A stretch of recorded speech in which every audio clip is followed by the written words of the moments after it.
You are watching or listening to Purham and Associates. For more information, go to rpurham.com or follow me on all social media platforms and subscribe at RPURHAM. Thanks. See you over there.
Hey, good day to you all. Welcome to Permanent Associates. I'm your host, Randy Purham, and happy post-Veterans Day for those that are still celebrating, although it was yesterday. But, yeah, you can do what you want to do. You can celebrate whenever. But, hey, hope y'all had a fantastic day yesterday to my fellow vets and enjoyed the free food and the freebies out there. I really didn't partake in getting free stuff. I had an event yesterday and did that with a couple of my candidates and just came back to the house and relaxed a little bit. So hope y'all are enjoying that. Hope y'all enjoyed that. And we got a special guest with us today. Woo! It's hangover. Hey, we got none other than Dr. Sal Giorgianni, and everybody know who he is. He is the senior advisor for Men's Health Network, spanning a 40-year plus career as a practicing clinical pharmacist. He is an advocate for better health services and resources to enhance the health of boys and men. He has held faculty appointments at both Columbia University and Belmont University and has authored over 70 peer-reviewed and general media articles in healthcare and health policy. Men's Health Network is a national nonprofit organization whose mission is to reach men, boys, and their families where they live, work, play, and pray with health awareness and disease intervention messages and tools, screening programs, educational materials, advocacy opportunities, and patient navigation. Ladies and gentlemen, introducing the summit, presenting to others, Dr. Sal Giorgianni. Welcome back, sir. How you doing today? I'm doing fantastic, and to all the veterans and those who love veterans, who have veterans in their family, as I do. My son's a former Marine Corps sergeant who now still works for the Marine Corps. Wish you a happy Veterans Day, and very much appreciate the sacrifices that you've made and your families have made to keep our country safe and stable. Yes, absolutely. Thank you for that, and thank you for your service, and to your son as well. The one thing about veterans and their families, rather, the families of veterans, is that they serve too, in whatever capacity that may be, because they're sacrificing not having that loved one at home for holidays, birthdays, just, different things. And they're sacrificing in terms of, missing them or having to send them care packages out of pocket when they're deployed and stuff like that. So thank you for your service as well, because it's a joint effort. It's not just the individual that's serving, but it's the family that stands behind them as well. And it's important for people. Yeah, absolutely. My wife used to have a shirt that's probably sitting in a box somewhere. It says, "If you think Marines are tough, what do you mean a Marine Corps mom?" There you go. That's true. That is absolutely true. Dr. Sal, since we're coming off of Veterans Day, there is a stigma that still continues within, the veteran community and the surrounding communities of veterans that, they should be tough, they shouldn't, have mental health issues. Although it's starting to, that sentiment is starting to go away, but it still exists. What would be your advice to those out there who are experiencing mental health challenges, either they're veterans or their loved ones of veterans? What would be your advice to them in terms of getting help and everything else, or breaking that stigma? in overall healthcare. Yeah, I think having, as you would say, if you were going into a war zone, situational awareness.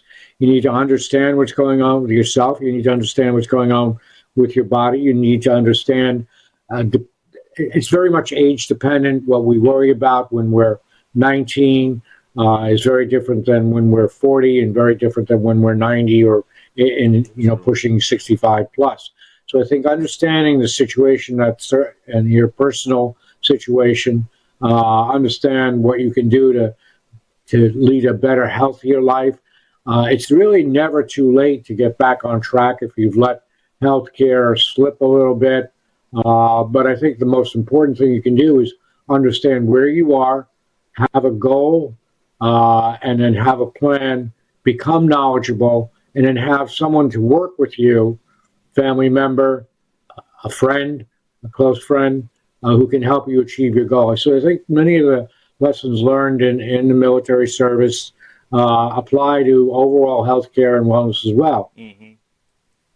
Yeah, yeah, no, absolutely, I agree. During my time in, I came in 98, so 1998 for those that think I'm that old to come in 1898. But no, I came in 1998, and so during that time, a lot of the veterans, well, a lot of the personnel that was still serving, they were Gulf War vets or Grenada vets. Like one of my drill sergeants was a Grenada veteran, and so they talked about the things that they saw, how it affected them mentally, personally, and what have you. But it wasn't really a conversation surrounding PTSD. PTSD wasn't really even a thing. It wasn't even a conversation piece until after the global war on terrorism. The Iraq stuff in 2003. Era. So during that time frame, it was kind of like, oh well, you're just crazy. You went to war.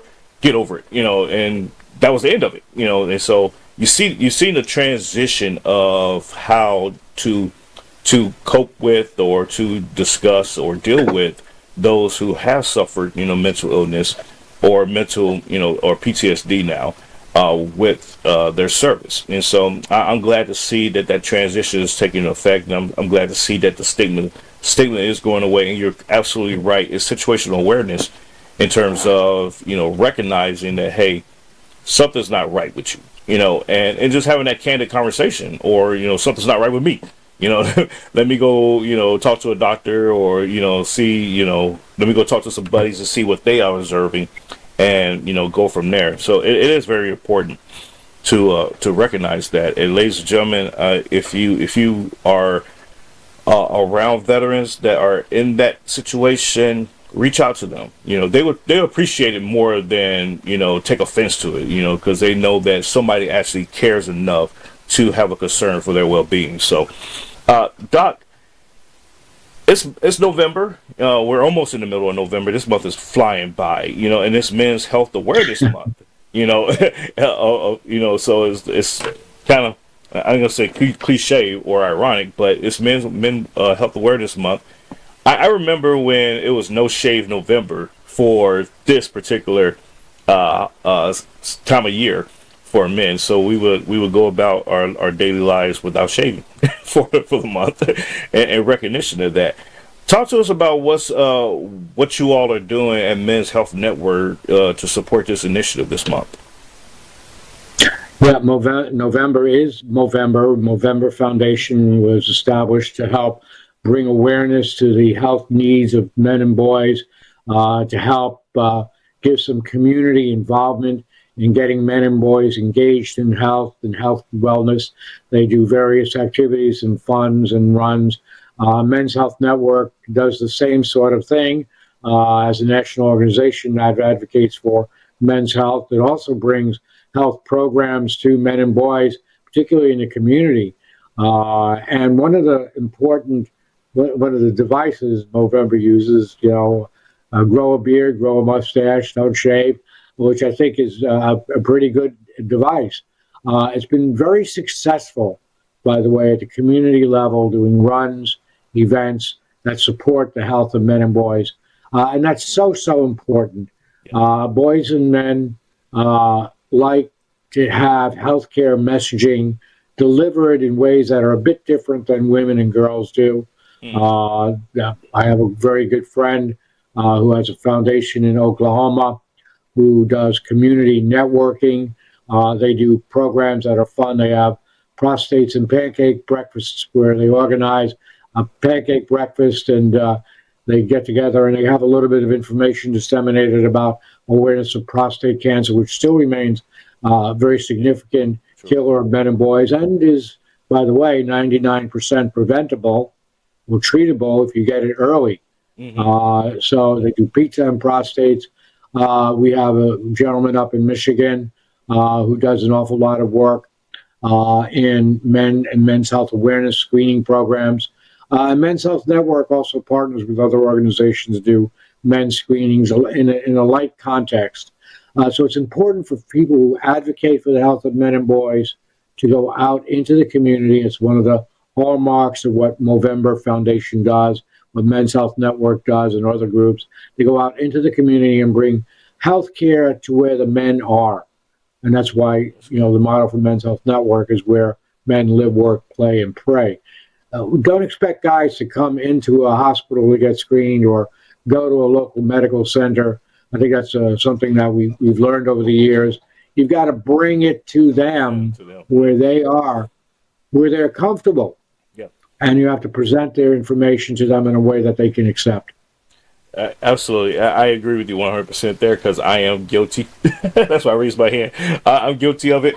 My wife, she goes with me when she can. She goes with me to the doctor, and I sit there, and the doctor's like, "Okay, what's going on? Is everything going well with you, with your health? Is there any concerns?" I'm like, "No," and she'll just chime in.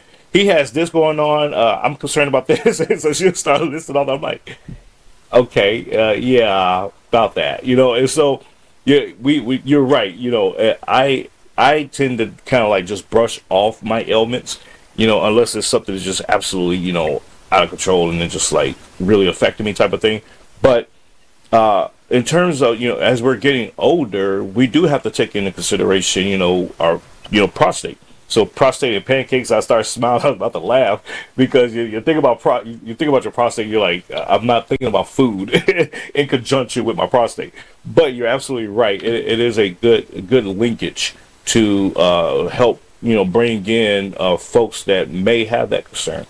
And as we're getting older, having your prostate checked. I'm in my mid 40s now, so that is important.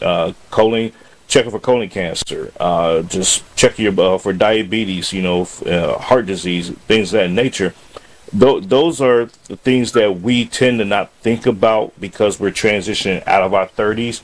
But once you get into your 40s, it's like those are things that you gotta get checked now. It's like that ticking time bomb. So you gotta check the wires and make sure they're not loose and blow up in your face.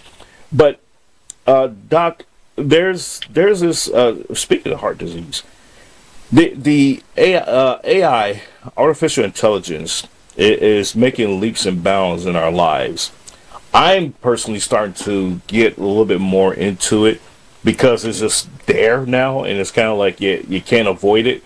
But with AI, they're now having a program built into the smart watches to detect for heart disease. I want to get your thoughts on this because I was like, huh, that's interesting, but I have some concerns, but I want to get your thoughts on that.